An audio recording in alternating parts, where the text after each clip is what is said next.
l'invité de Béatrice Rulle ce matin, 6 minutes avec Pascal Scarini, il est politologue et cela concerne l'analyse des candidatures aux élections cantonales. Bonjour Pascal Scarini. Bonjour. Merci d'être sur Radio Lac ce matin. Les listes donc peuvent être déposées pour les élections cantonales depuis lundi et il y a beaucoup à dire pour ces élections qui s'annoncent.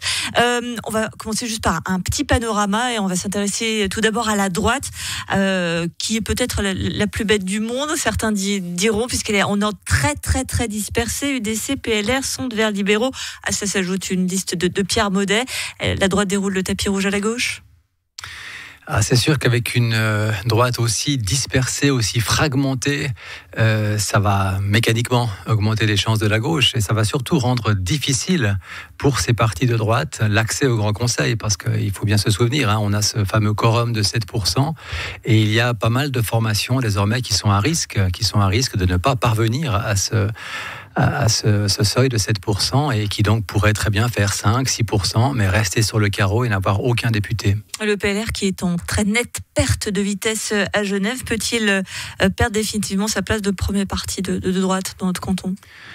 Ça m'étonnerait quand même, parce que le PLR reste le plus grand parti de droite. Je dirais c'est peut-être même le seul à droite qui a la garantie, à mon sens, de passer le cap.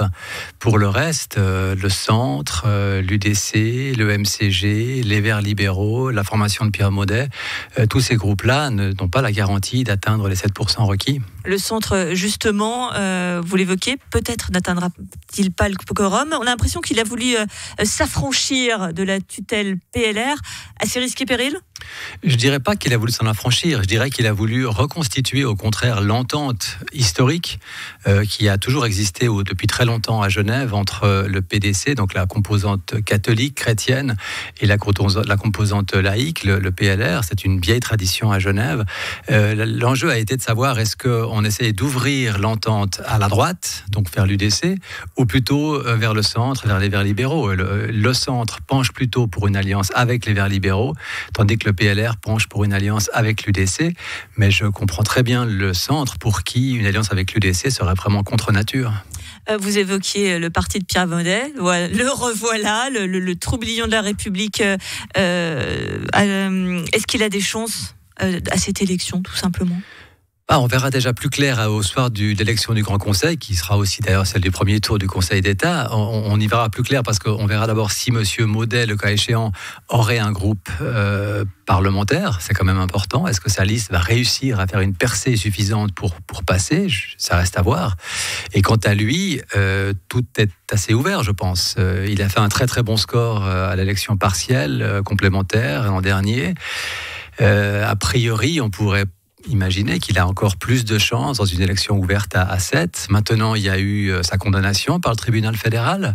Est-ce que les Genevois et les Genevoises vont accepter d'élire quelqu'un qui a été condamné, cette fois-ci définitivement, par le tribunal fédéral ? Ça pourrait quand même porter préjudice à sa campagne. Est-ce qu'il pourrait bien s'emparer du siège, notamment peut-être de Mauro Poggia, qui ne se représente pas, du moins au premier tour, qui, du coup, in fine, a affaibli énormément son parti, le MCG. Est-ce que ça pourrait être la fin du MCG, cette élection ? Ça pourrait être effectivement le début de la fin pour le MCG, parce que sans sa locomotive électorale, ça va être beaucoup plus compliqué. Alors, c'est un jeu assez complexe auquel se livre le MCG, avec un nouveau candidat pour le premier tour. Mais si le MCG fait un très bon score, Poggia pourrait revenir au deuxième. Un peu difficile à lire, à mon sens, comme stratégie. Et avec le risque, effectivement, que ça perturbe la dynamique pour le parti dès le premier tour et dès l'élection au Grand Conseil. On l'a vu, à droite, c'est très fragmenté. À gauche, ce n'est pas très uni non plus. Alors certes, Verts et PS partent ensemble. Mais les Verts ont clairement changé de dimension en ces 5 années. Ils sont devenus un parti beaucoup plus fort, un parti plus radical aussi dans ses positions. Il y a eu des débats au sein des Verts, c'est vrai.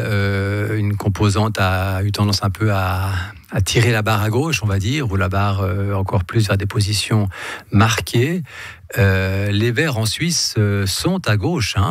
Ils sont très très à gauche. Là. Est-ce qu'ils n'essayent pas de récupérer peut-être des voix de l'extrême gauche pour devenir le premier parti de gauche ? Je ne crois pas que ça répondait à une stratégie électorale ou électoraliste. Ça répondait à une idéologie de parti pour certains de ses membres.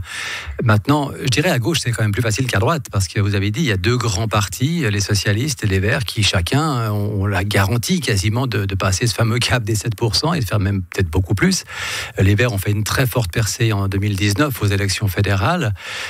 Sur cette lancée, on imagine que les Verts continuent à progresser, même si peut-être les préoccupations climatiques ont été un tout petit peu remises à un niveau secondaire avec la guerre en Ukraine, la crise économique et les problèmes d'inflation, etc.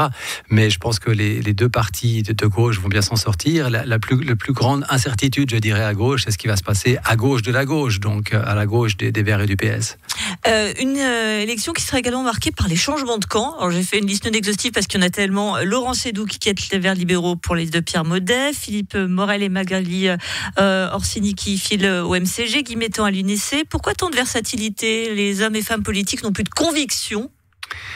Bon, il s'agit en l'occurrence de changements à droite, et donc on pourrait dire le fait qu'il y ait tant de formations désormais, ça donne de nouvelles possibilités aux personnes pour changer et retrouver une formation qui correspond au plus près à sa propre idéologie, ou bien qui donne le plus de chances. Parce que je pense qu'il y a quand même un calcul opportuniste chez pas mal de ces personnes qui se sont dit je vais être mieux dans ce parti-là, je me ferai une place un peu plus importante que dans mon parti actuel. Il y a aussi cette stratégie individuelle qui joue un rôle, mais c'est vrai que le nombre de transfuges est tout à fait inhabituel à ma connaissance, et ça concerne y compris des gens qui se présentent pour le Conseil d'État. Avec donc des jeux de pouvoir, pour reprendre une célèbre formule. Merci beaucoup Pascal Chiarini pour ces éclairages. Et puis je rappelle, si jamais certains étaient tentés par un dépôt de candidature, qu'ils ont 2 mois pour le faire. Donc largement le temps de réfléchir, de changer de parti, de revenir au premier parti pour aller à un deuxième parti. Voilà, merci à vous, excellente journée.